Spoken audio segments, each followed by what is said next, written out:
ప్రతిసారి పూరీలు చపాతీలేనా? ఈసారి నా ఫేవరెట్ ఆలు పరాటా చేద్దాం.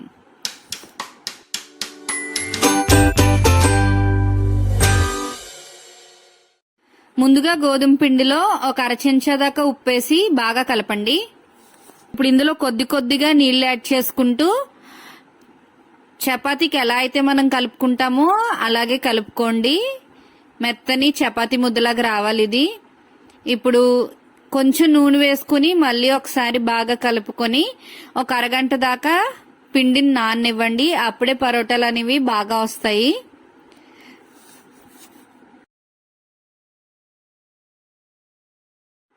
ఇప్పుడు పరాటాల్లోకి స్టఫింగ్ రెడీ చేద్దామండి. దానికోసం 4 ఉడికించిన పొటాటోలు తీసుకున్నాను. ఇక్కడ 3 విజిల్స్ దాకా వేయించానండి. బాగా ఓవర్ కుక్ అవ్వకుండా చూసుకోండి, అప్పుడే టేస్ట్ అనేది బాగుంటుంది. 4 బంగాళదుంపల్ని బాగా మెదిపి అర చెంచా కారం, చిన్నగా కట్ చేసుకున్న పచ్చిమిర్చి 2 తీసుకున్నానండి. అర చెంచా దాకా పసుపు, అర చెంచా ఉప్పు వేసి బాగా కలపండి.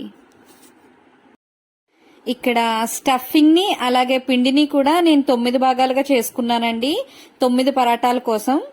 స్టఫ్ చేసే ఉండలు మరీ పెద్దవిగా కాకుండా పిండిలో సగం ఉండేలా చూసుకుంటే సరిపోతుందండి. ఇక్కడ నేను 9 ఉండలు చేశాను. ఇప్పుడు గోధుమ పిండిని కొంచెం ఫ్లాట్ గా చేసి ఆలు స్టఫింగ్ అందులో పెట్టి వీడియోలో చూపిస్తున్నట్టుగా క్లోజ్ చేసుకోవాలండి.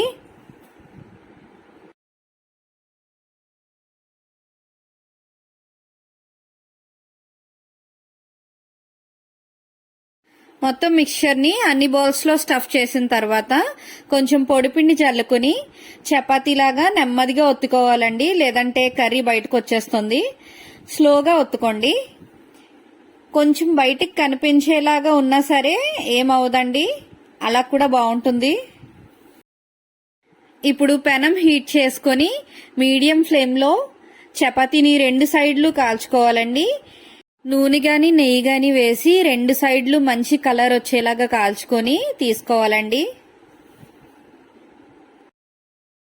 అంతేనండి, కర్రీతో పని లేకుండా ఇలా ఈజీగా ఆలు పరాటా చేసేయచ్చు.